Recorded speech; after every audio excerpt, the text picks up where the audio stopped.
folks. Welcome to our third edition of 2025, our In the Lab, Alchemy in the Lab, and another good topic and another great panel. We're going to be talking about a lot of acronyms today. So we're going to be talking about CAASM, CTEM, and we have Rapid7 in the house today, along with Mr. Mark Grassmann, who's a frequent attendee of these great In the Lab sessions. So with that, we're going to jump in, and I got a great panel. So as I said, my name is Pete Downing. I'm the host, and we run these once a month. So keep an eye on your email. We got some great topics coming up in the next few months. And with me today, I got Mr. Mark Grassmann. Mark, give yourself a quick intro, and what do you do for Alchemy, and what's the new hot security topic today? Thanks, Pete. Yeah, Mark Grassmann. I run our cyber practice here at Alchemy. Been here for a handful of years, but been on the partner reseller advisor side the last 20 years. And we're excited to talk to the group here today on a topic that we see emerging and perceive as very critical, especially around being more proactive with our customer security posture. So hopefully everybody learns a little something and, takes that away from today's conversation. Awesome. Well, thanks for jumping in. I know you're a busy guy and always running on all cylinders. So next we got Mr. Brandon Force. So Brandon, give yourself a quick introduction, what you do for Rapid7 and where you're sitting today. Hey folks, good morning. Brandon Force here. I am a channel SE here at Rapid7. So I work with our partners across the United States and Canada for all things technical. I've been here about 3 years, helped Rapid7 launch their channel SE program. Came over from Fortinet, where I followed a similar journey based out of Colorado. So looking forward to talking to you guys about CTEM today. Cool. And I got to ask the question, is the beard coming back or no? I know. I'm either going to have to regrow the beard or update my picture, one or the other. Yeah. I grew it. He lost it. So it balances. So yeah. All right. Well, thank you for joining. I know you're busy as well. And just quick shout outs for behind the scene. We got Sarah Kelly, who helps run the channel marketing. We got Chris, who's kind of oversees our partnership, and Andrew, who kind of keeps me in line and make sure we're doing everything right. So thanks for jumping in behind the scenes, folks, and we're going to have a great session today. If you're new to Alchemy Technology Group, we are a national reseller and advisory group that helps you with anything from your IT implementations to reselling products, but really our focus is around the people we hire. So Mark's a great example. He's one of the most knowledgeable guys I know around security, and every time I get on a call with him, I learn something new. So kudos to you, Mark, and I love being on calls with you. But we are nationwide, have multiple awards, one with Rapid7 recently, and one of the things we pride ourselves on is building trust with our clients. We call it the Alchemy way, and really we take the advisory approach to when we approach a situation. So our goal is to start off with what we call our assessments, our mastermind sessions, and we even have workshops, and then work from there to build what is going to fit best in your organization. And so really the goal here is simple. We don't just sit here and sling product. We come in there and give you the best approach with the best people and give you the best technologies. And we pick partners based on our strategy, and we pick strategic partners only. So you can see at the top, Rapid7 is one of our top partners, and we work very closely to make sure not only can we resell their product, but do we understand the product? Can we implement the product? And can we help you get the most out of the product? And that's something that we pride ourselves on, being a reseller in the space. And you can see we have a lot of great partners, but we don't just add partners for the sake of adding them. We add them because they are strategic. So that's a little bit about Alchemy. I don't want to go too deep into us because, we're here to talk about security. And I'm going to pass the baton over to Mr. Mark Grassmann, and he's going to give us kind of the lay of the land and set us up for why Rapid7, what is this thing, CAASM and CTEM, where they fit, and what is he seeing in the enterprise today? So, Mark, I'm going to throw it over to you, buddy. There we go. Yeah. So as I've, talked with some of your organizations, as I've, talked with probably now north of 1,000 organizations over the last couple of years, we see the same themes over and over again as we're talking with cyber and IT teams. There's a lot that organizations have to solve for. We use this landscape slide specifically to help understand where our customers are currently at in their journey of securing the posture and having great detection response capabilities for their cyber program.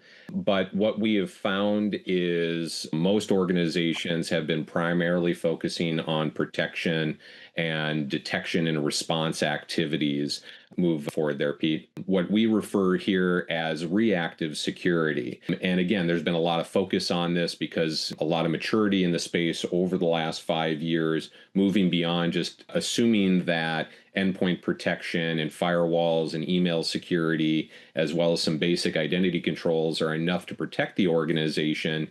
You needed to start building a truly reactive threat detection and response program around that. However, what we found is as organizations have been focusing on that, they still struggle with understanding the complete inventory of the environment, the entire exposure and attack surface of the organization, especially as organizations have started adopting, especially cloud applications and cloud infrastructure, which typically are falling outside of the traditional IT teams. And in a lot of cases where cyber teams just don't have visibility. You can move forward there. So we refer to this as proactive security, truly understanding the overall attack surface of the organization. And what we're finding is as organizations now have matured past that reactive security, it's absolutely time to be focusing on proactive security. In some cases, you may even perceive this as just as, if not more important than reactive security, because at the end of the day, if you don't understand and don't know the risk associated with assets in your environment, how effective is your protection and detection activities for your organization? Pete, you can move the slide there. So we really believe a balanced approach is necessary to comprehensively solve for cybersecurity challenges for the organizations we work with and continue to address modern day threats. So that's why we've asked specifically Rapid7 here today, that is a leader in the reactive security space and has historically been a leader in the proactive security space, specifically vulnerability management, and saw an opportunity in the marketplace to consolidate what historically has been a bunch of individual point solutions to have a more holistic approach to proactive security. And then this aligns to a broader methodology that now is being advocated by Gartner, referred to as CTEM, and we'll define what continuous threat and exposure management means and the various stages, because I believe there's still a lot of confusion out in the marketplace around this methodology, which is just a maturity of a program to be proactive about understanding the risk that is present on an everyday basis in your organization and truly understand what those phases and how technology and processes can align to those phases. And in my opinion, potentially where a single vendor portfolio can really provide a lot of the most effective outcome to proactive security. So with that, I'm going to introduce Brandon Force here from Rapid7, and he's going to talk more about Rapid7's view of CTEM and specifically how they are innovating and aligning their technology to this methodology. Brandon?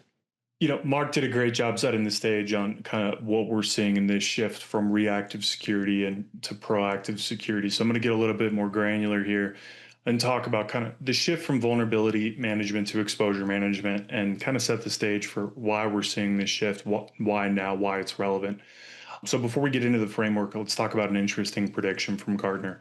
And that prediction is that through 2026, through 2026, non-patchable attack surfaces are going to grow from less than 10% to more than 50% of an enterprise's total exposure.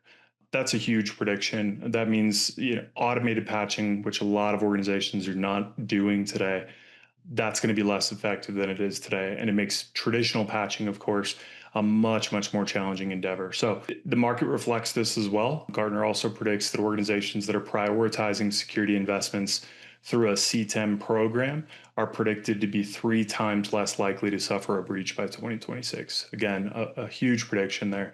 Now, we're seeing that a lot of our customers may not be using the term CTEM daily, right? They may not even be familiar with that term. Perhaps some of you guys aren't familiar with that term. They're undoubtedly feeling the pressure to move beyond a reactive vulnerability management program, and they're looking for a more holistic, risk-focused, and proactive approach to understand and manage their true exposure across the organization. So, for a lot of years, security programs have been built around a very familiar cycle of scan assets, identify CVEs, schedule a patch, rinse and repeat, right? And what we're seeing is that approach doesn't reflect how risk works today. Today's environments are a lot more complex, and we'll talk about it. They're more transient, they're more fragmented.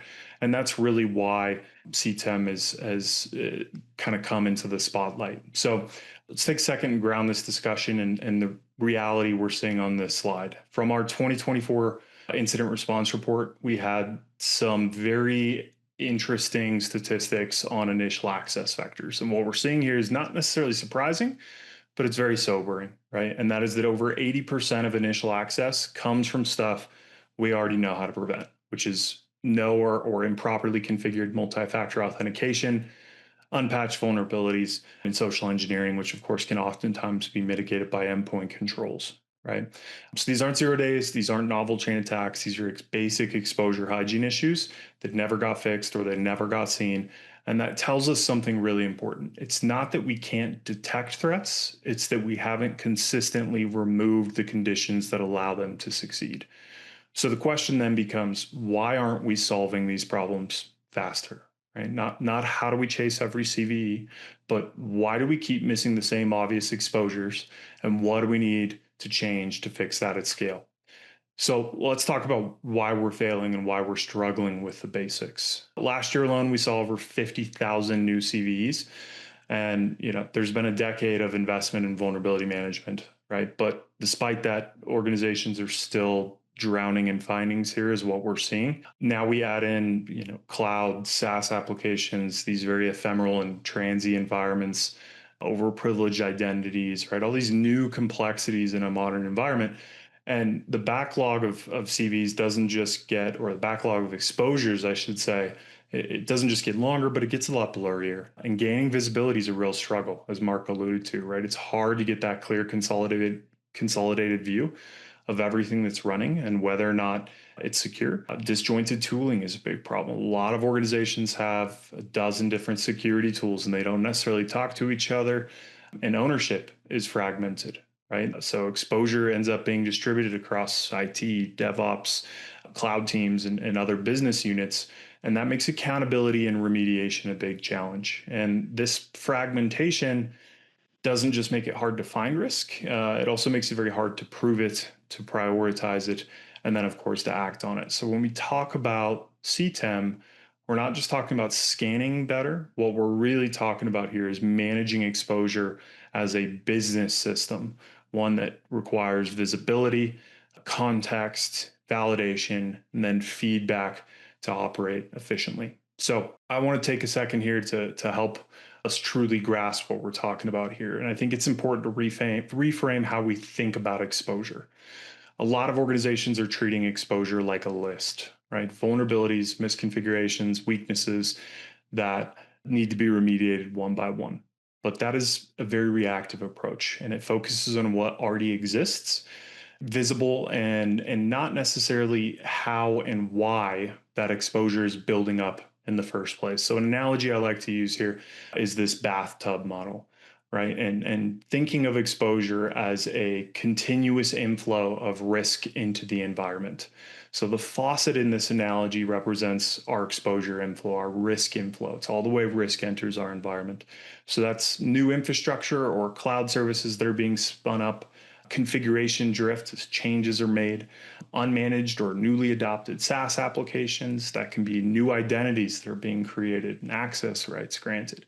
And so all these different things create an inflow of risk into the environment potentially, right? And our drain is our capacity to resolve risk. And Mark talked about this. I think as an industry, we've been very focused on how do we drain faster for a few years now, right? So patching, automation, process, coordination across teams. But that capacity is of course limited. It's constrained by staffing, it's constrained by tooling gaps, which is of course a budget issue, process bottlenecks, and competing priorities across these different business units across IT, security, engineering. So when the inflows exceed what the drain can handle, that bathtub fills, eventually it overflows, and then we're left with consequences. So security incidents, audit failures, team burnout, alert fatigue, right? A lot of organizations respond here by trying, again, to speed up that drain rate. Let's patch faster, let's scan more often, let's detect earlier, right? Let's play whack-a-mole from a detection response perspective. But they're not addressing that faucet, right? They're not looking at how that risk is being introduced in the first place. And that's the opportunity here, right? Is to manage both sides. And that's, again, Mark talked about balance, right? That's the balance here. We need to reduce the inflows where possible and then improve our resolution capacity where it matters. And that's really what CTEM helps us do, is give us the discipline to manage both sides of the equation here, to reduce the inflows where possible and then improve our resolution capacity where we can. So I think, CTEM, if I had to give it one sentence, right, this is how we engineer exposure out of the system, right? Not just react to symptoms. So real quick, we'll just take a second here and talk about what Gartner's defined and where there's some room for improvement and set the stage for what we're going to talk about today. The concepts around CTEM are not revolutionary. If you're familiar with it and you haven't thought about it in detail, you might look at it and scoff at it because it seems very simple. A lot of organizations have been they've essentially had a CTEM program for some time, I think. But the value of CTEM, and I think the reason it's really fantastic, it's here and it's gaining traction, is that it gives us a common language. So a framework that lets security, IT, cloud, or all these different business units actually collaborate around the same model with the same language, with a focus of reducing risk that matters. And that's clarity that I think has been missing for the industry. But the challenge here is that Gartner only gives us a direction. They don't give us a path. They don't tell us how to execute. So CTEM defines 5 key phases that we'll talk about, but it doesn't tell us how to execute on them. And, to a certain extent, that's by design. This model needs to be fairly flexible to accommodate different environments, different risk appetites, et cetera. But that same flexibility creates ambiguity, right? And that ambiguity is a gap that I think every business, to a certain extent, has to figure out how to close on their own. But it's also a gap that we're aiming to help customers figure out how to close, and a gap that Alchemy is doing a fantastic job of helping their customers figure out how to close. Because CTEM only works when it's operationalized, right? So that means we got to take an abstract framework and translate it into something that is actionable, sustainable, and embedded into an organization's day-to-day operating rhythm. So we're going to take a look at what these 5 phases look like. And of course, we could talk about this for a really long time. We can't speak exhaustively on it today. But my goal is to plant some seeds and help maybe get the wheels turning around what operationalizing a CTEM program looks like. And if you already have, whether you call it CTEM or not, you already have a holistic exposure management program today, maybe this will give you some ideas on things you can improve, or maybe some areas that you weren't aware of that maybe you were deficient in. So the first phase of CTEM is scoping. This is where everything begins. It's incredibly important. It might sound simple on paper, but a lot of CTEM programs fail before they begin because they didn't do scoping correctly. So really what this is defining what risks are we trying to reduce. This is not what can we scan. This is not what's exposed. I think a lot of organizations think that way, but this is what matters. So one of the challenges here is that depends on who's scoping. So from the technical side, we have teams that often start bottom up, right? Scanning, mapping attack paths, pulling asset data. Then at the executive level, that lens is a little bit different. It's about material risk, revenue, compliance, brand impact, shareholder liability. And then, of course, for executives, there's another challenge for all of us, and that's that not all risk is equal. Risk transference becomes an important aspect. So some risk is transferred, whether it's through insurance or managed services. And then, of course, some risks are just accepted. Of course, every business has a different risk appetite, because the mitigation cost there outweighs the business impact. So if our scoping process doesn't account for that top-down reality, we end up burning time remediating risks that maybe the business has already outsourced or accepted, and maybe missing risks that matter. So that's why I think a mature CTEM program should treat scoping as a very strategic, multi-dimensional exercise that's blending bottom-up contribution with top-down direction. And then, of course, we need to understand risk ownership. That needs to be very clear.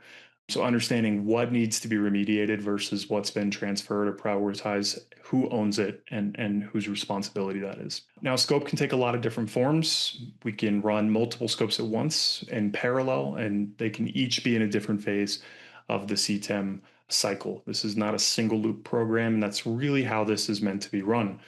In terms of what a scope could be from a tactical perspective, we could scope by business unit or product.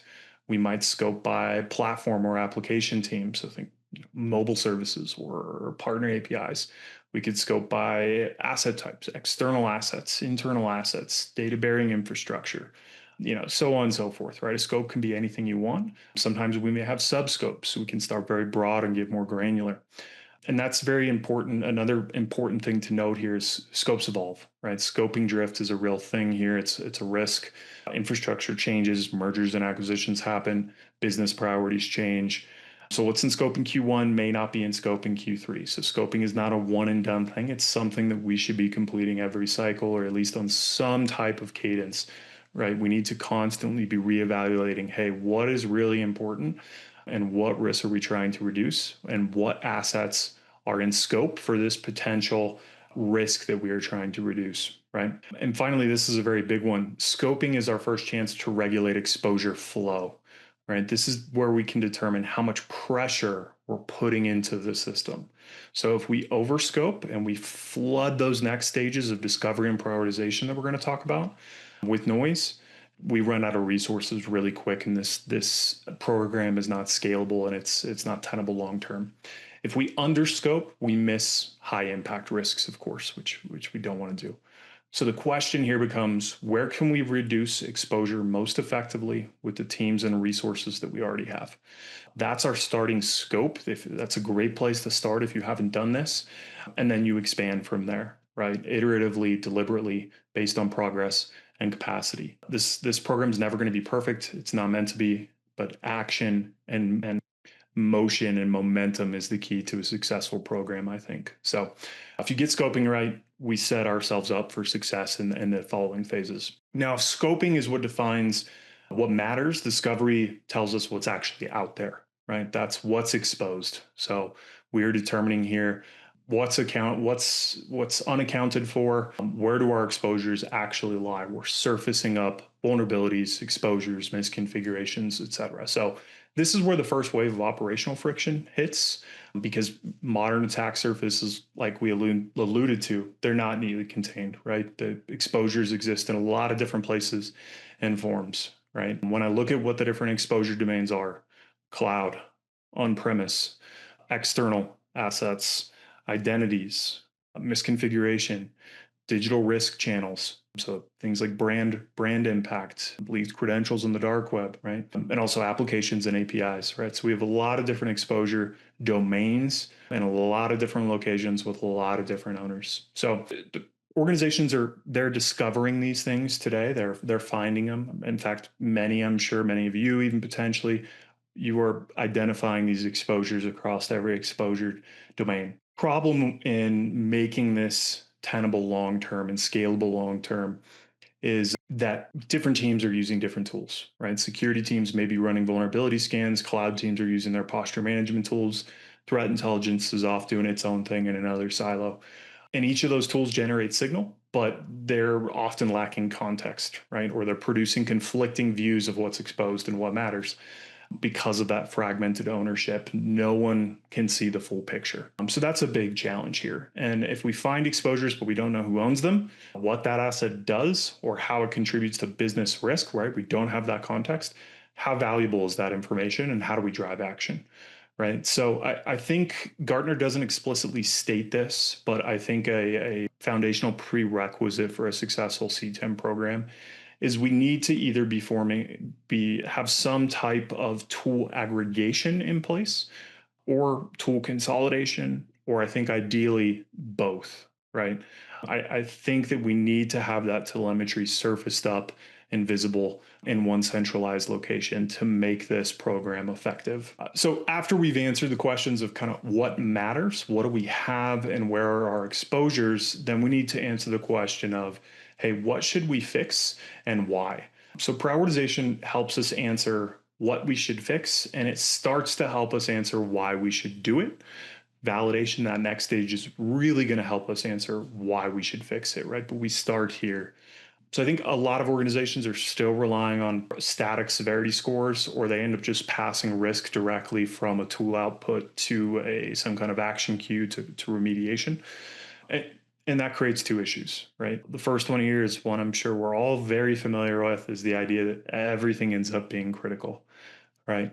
And then second, teams end up losing trust in the process because priority becomes very subjective or misaligned. And again, everything ends up being critical.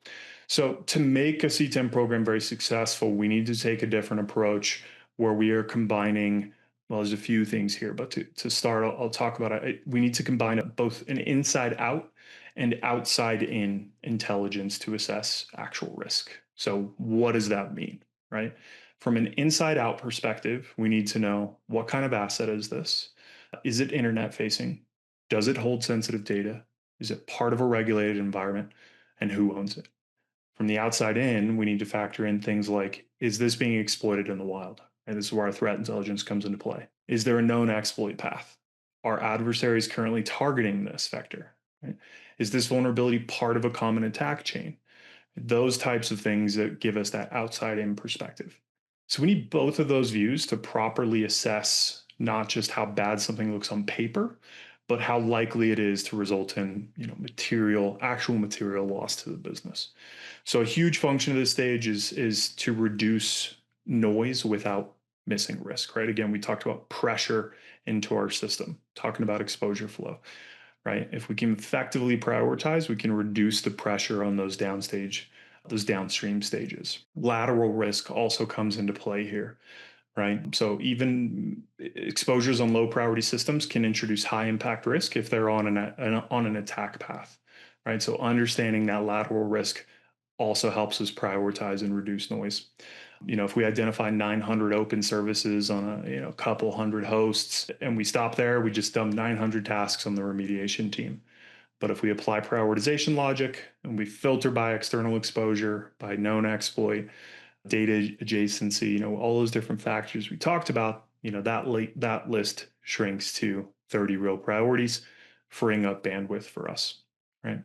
Another critical piece of this is cross-functional decision support. You're going to hear me talk a lot about this. CTEM, I think people, process, technology, we were always talking about that. People and process are a big piece of a CTEM program. Getting that decision support is critical. Prioritization, effective prioritization helps us do that. And also, this is how we get investment, right? If we can effectively prioritize things and validate exposures, as we'll talk about, that's how we help executives understand where to invest. And that's, for those of you who are working in operational capacity, that's how we make things easier for us and we get more investment. So let's talk about that next step a little bit, validation. After prioritization, we need to validate things. And there's a little bit of a miniature feedback loop between prioritization and validation, right? Oftentimes we might validate something, and based on the results of our validation, we might kick that back to prioritization and reprioritize it appropriately, right? So this is where we're asking, hey, is this prioritized risk really a threat in our world, within our context? This is our reality check before we spend time and money and energy on fixes.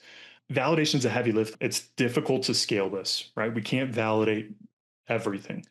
Again, this is why effective prioritization is so important, so we can reduce the list of things that we feel we need to validate. And we don't need to red team everything. For obvious dangers like, wide open critical system, validation by context is fine there, right? Maybe it doesn't make sense necessarily to spend resources on that. But for more tricky, ambiguous situations, like a low severity bug near critical data, that's where targeted validation tells us that real story and helps everyone make smarter calls. So the key here is a very practical strategy. And I think a tiered strategy is a good approach here. Level, as an example, maybe we have two different levels, and level one might be, hey, we're starting with the basics here. So is it reachable? Is there a known public exploit? Can we map a potential attack path, right? That might be sufficient validation for a level one approach. A level two approach to validation might be high stakes, unclear risks. And then we're considering, deeper dive approaches here, like red teaming, penetration testing, breach and attack simulations, things like that. So the key here is to really just make sure that we are matching our effort to the potential impact and the ambiguity. Right? Validation should reduce ambiguity and as we pass these findings along downstream. And that's a huge function of this. So I think I like to think of validation as a quality assurance measure for our whole risk assessment process. And the evidence here is this is how we change conversations, right? You're no longer saying, hey, we think this is bad. We're saying, we're showing, we've confirmed it. There's a potential impact here. And that builds trust and that gets action. Right. So this is no longer just that obnoxious ticket from security. This is a clear task. It lands on the roadmap and things actually get fixed because we've shown why this is a risk that we need to take action on. Mobilization. So there's a ton we could talk about here. I think one of the biggest things on mobilization that I'll mention first is I really think Gartner could have introduced a sixth stage, which is improve or refine, because I think that is a huge opportunity here. We talked about reducing that risk inflow. A big piece of mobilization, I think, should be identifying, hey, where are our opportunities for process improvement, right? As an example, identities that are getting misconfigured and entering our environment with improperly configured MFA or maybe without MFA at all. Right, we can play whack-a-mole and remediate those issues and get those users, those identities set up with MFA. But we should be evaluating, hey, why did this enter our environment in the first place? Where's the gap in our onboarding, our employee onboarding process, our provisioning process, wherever that gap is, that allows that risk to keep flowing into the environment. Mobilization is also where we drive action, right? That's probably pretty obvious, but this is where we realize the fruits of our labor. This is where we apply fixes. To do this effectively and efficiently, orchestration and automation those are your allies here. I think that is very important to allow us to free up time for our team for the more complex issues and ensures we have consistency at scale, right? Track, measuring, and reporting. Again, how are we going to improve our processes and reduce the exposure inflows if we don't have metrics, if we don't have dashboarding, we don't have solid reporting. And we shouldn't just be tracking vulnerabilities that are closed as an example. We need to track exposure velocity, right? Or risk over time. So are we reducing risk faster than new exposures are appearing? That's the goal of a successful CTEM program, is reducing exposure velocity. So it's not just about showing charts to leadership here.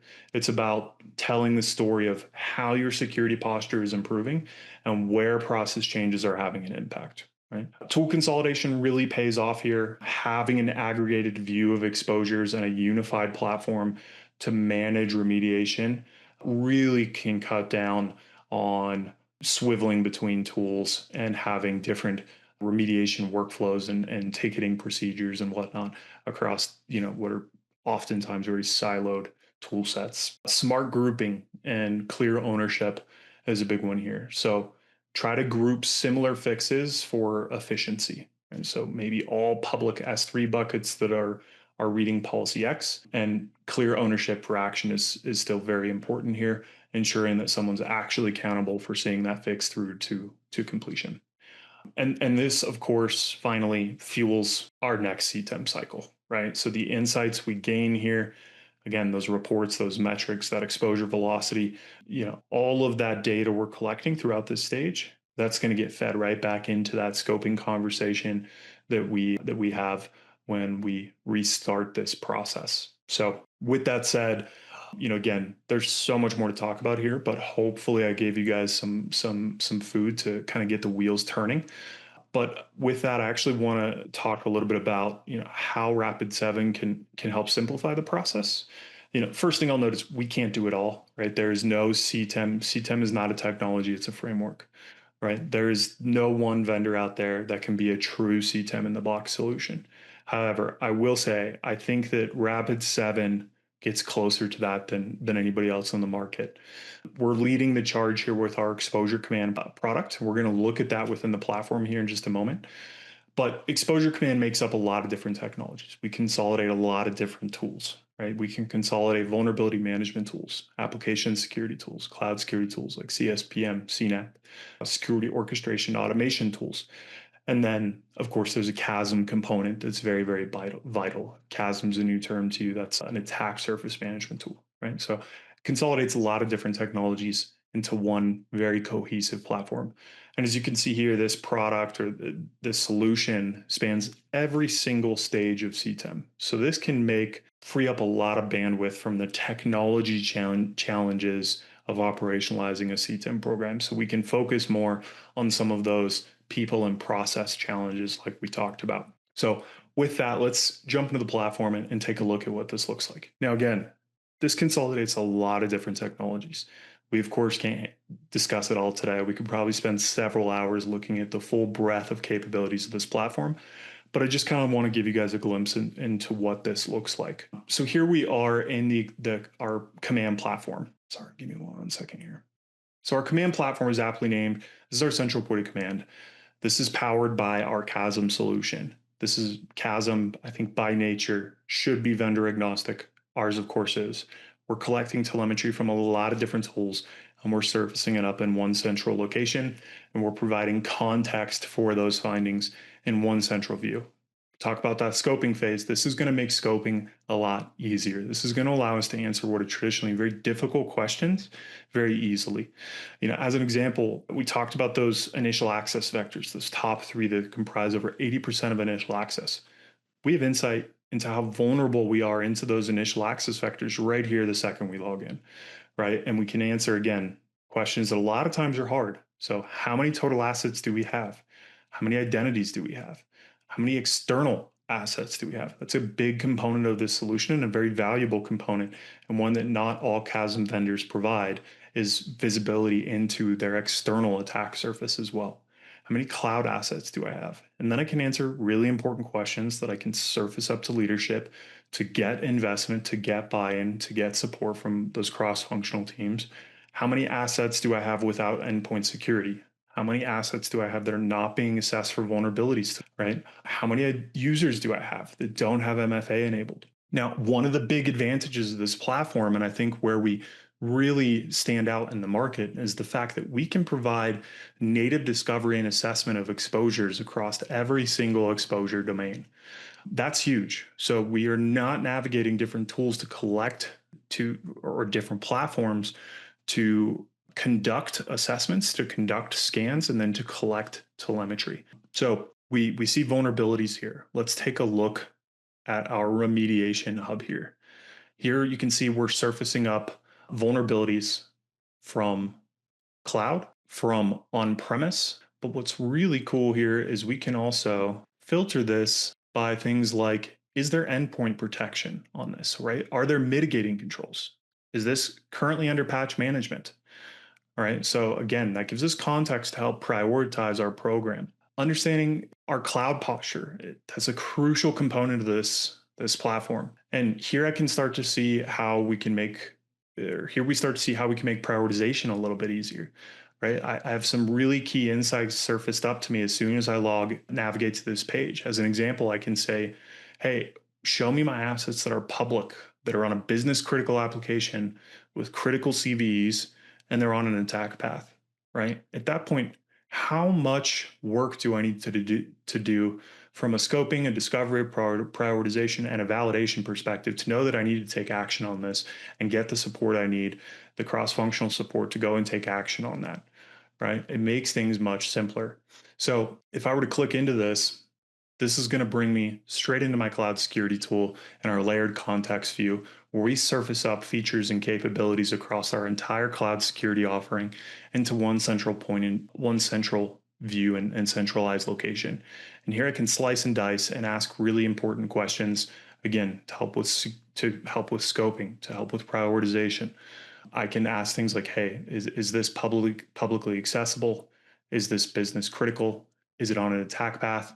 I can add additional filters here. I might add things like, data sensitivity is something I might add here, right? So I can slice and dice this any way I want to. I can save this filter. So next time we go through a scoping phase and we repeat this process, we have that information surfaced up to us immediately. Now, let's take a look at, and actually in the interest of time, we're going to jump into our attack paths. Let's talk a little bit about validation. We've looked at prioritization a little bit. Let's talk about validation, right? We talked about those layered approaches. We have a very strong layer one approach right here within Inside Cloud Security. I can start to map out, hey, what is the attack path for a publicly, here we're saying publicly exposed compute instance with attached privilege role.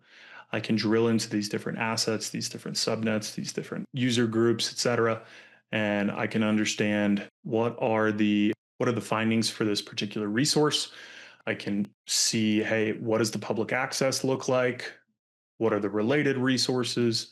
But an important thing I want to point out here is I can actually take actions. Now, the actions we can take is going to vary from resource to resource, but in a lot of times, if I'm looking at an EC2 instance, I can see actions here like maybe I want to kill a process on that. Maybe I want to restart that server.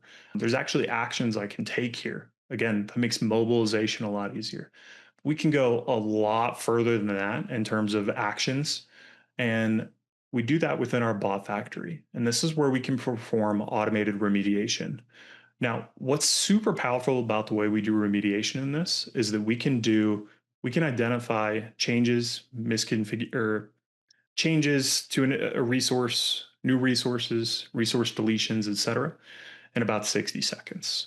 So picture this, and we have an automation here for this.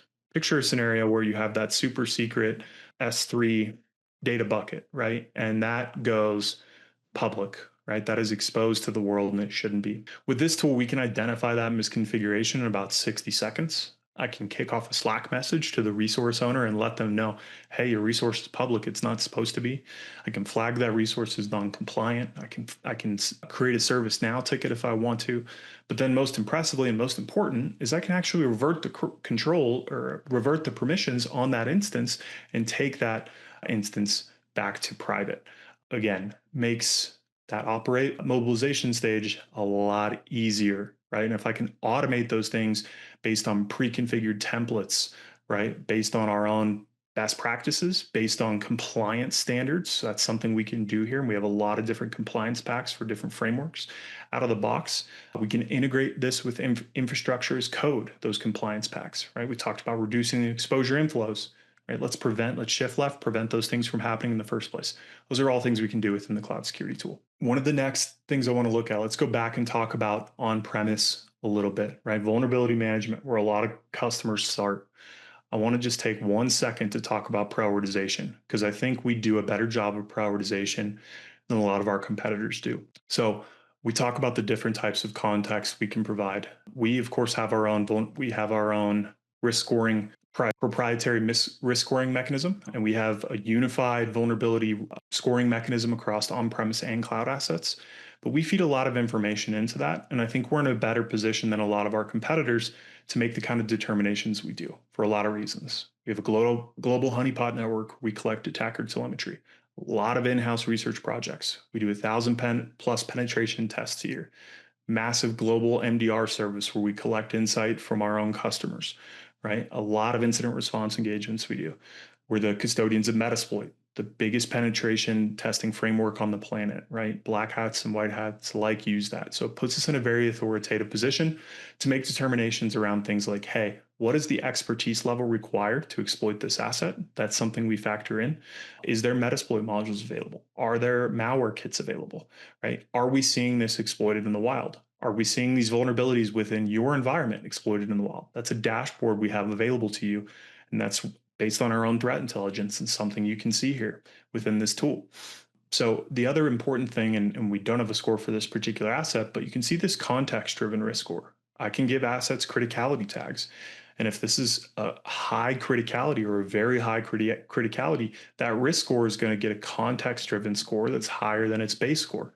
We can factor in business context into our assets. And then finally, the last thing I'll point out here is our extensions library. And again, there's so much more we could talk about. I'm just trying to give you guys a glimpse into the breadth of this platform and some of the things that are possible and how we align. A SOAR, a full-blown security orchestration, automation, remediation tool, is a part of our exposure command offering and a part of our portfolio. We have over 500 plus platform extensions today. This is super important because, like I said, we can't do everything. As an example, we don't do patching. We have very strong integrations with vendors like Automox, as an example, where we can very cleanly integrate with them for automated assisted patching, or maybe various email security tools. That's not something we do today, right? So for the areas that we can't address, we make it very easy for you to augment our technology with what you have in your environment already, or potentially enable future investments as well, of course. So that said, I'm going to bring it back to our slides here for 60 seconds. Exposure Command covers every single stage of CTEM. However, you don't have to do it all at once. We can crawl, walk, run with you, and we can go beyond Exposure Command as well and we do as our customers' maturity levels grow. A lot of our customers start with inside VM, that traditional approach to exposure management. They grow into our attack surface management solution with Service Command. Again, we're pulling in a vendor agnostic telemetry from a lot of different tools, giving you that single source of truth across your cyber estate. Then we can grow into Exposure Command, where we can consolidate a ton of different tools and cover probably 70% of the CTEM technology stack. And then we can go beyond that with Threat Command, which is our external threat intelligence tool. So we can address that exposure domain and make sure that we have visibility into those risks on the dark web, as an example. What are we seeing campaigns targeting us for DOS attacks? Are we seeing credential leakage? Are we seeing brand impacting events, right? And then if we want to go to that level 2 validation approach, we have Vector Command, which is our continuous red teaming service. So we can provide really robust validation capabilities. As you can see, Rapid7 does a lot, and this is just a little bit of what we saw today. So I encourage you guys to dig deeper. And, I was sitting here and I'm thinking, this is like rocket money for IT. You guys find those assets that are causing the issues, right? So the subscriptions that we forget about, and Rocket Money helps us cancel them, right? So you guys go and find those assets that you forget about and make sure they're secured and lock them down, right? So that's the marketing guy's description, I guess you could say, right? So with that, our first call to action, and I'm going to end this poll right now, is definitely take some time, head over to Rapid7's website. I actually have a forum too, and you can set up a deeper trial of their product. As you can see, it does a lot. So I would highly recommend Crawl, Rock, Run. And then, Brandon, I guess my simple question, how long does it take to get up and running as we transition to the next poll? Very, very quick. It's going to depend on what product we're talking about, but if we're talking Surface Command, basically as quick as you want to do it. And you give us API keys and credentials, and as fast as you can get us that, we can get you spun up, because it's a all cloud solution. It's really quick. Great. All right. And that's going to lead me to my next call to action as we get to the poll. And Mark, I was sitting here and I'm like, man, there's a lot of cool information here. And I did this on the fly, and hopefully it's the right thing, but you do this really cool tabletop exercise where you kind of level set. So if you want to describe the tabletop exercise, I'm going to throw up the description of it, but I feel like that's a good fit as well for this scenario. Yeah, absolutely. We've seen more and more organizations that have been maturing their proactive security, doing the types of testing that they should be doing, but absolutely then bringing in more real world scenarios, expanding what those scenarios may consist of. We're actively, and along with Rapid7, building these additional exercises and testing parameters that our customers can take advantage of. Again, trying to be more proactive, trying to be wider and more holistic. It's beyond just, something happened on an endpoint, now what do we do? It's also understanding the real world risks associated with exposure of data, the systems, including DevOps teams, including cloud teams. This is what we see as necessary as organizations mature their security posture and proactive security. Awesome. And I highly recommend getting some time with Mark and his team. They're some of the smartest guys I know in the industry. And like I said, every time I get on a call with Mark, I learn something new. So definitely worth your time. And then finally, I'm going to end cap on one other new thing we just launched. It's our cloud security mastermind session. And all our mastermind sessions are complimentary. So check out alchemytechgroup.com and go to the mastermind section. We have a lot of great masterminds, but this is one that sticks out as well. Great session, part of Mark's team as well. And we just launched it, and it's a really good exercise, especially if you're leaning more into the cloud side of the house and you want to know if you're truly secure. So with that, those are the 3 call to actions. And And yes, I'll follow up with an email with these links as well. So don't fret if you missed the QR code. I will send you a link as well. All right, guys. Well, hey, we're coming to an end to the session today, and I just want to give a big thank you to Mark and Brandon for joining us. And Mark, any last words you want to leave the audience with? No, absolutely. Hopefully everybody takes away a little bit of additional knowledge here. This methodology, is going to become more common. Much like zero trust principles and methodology, we really do feel that continuous, threat exposure management is the right way of dealing and being more proactive with your security. So I want to thank everybody for joining here, and definitely reach out to the extended team here as you potentially continue to improve your posture and your program. So thanks for the time today.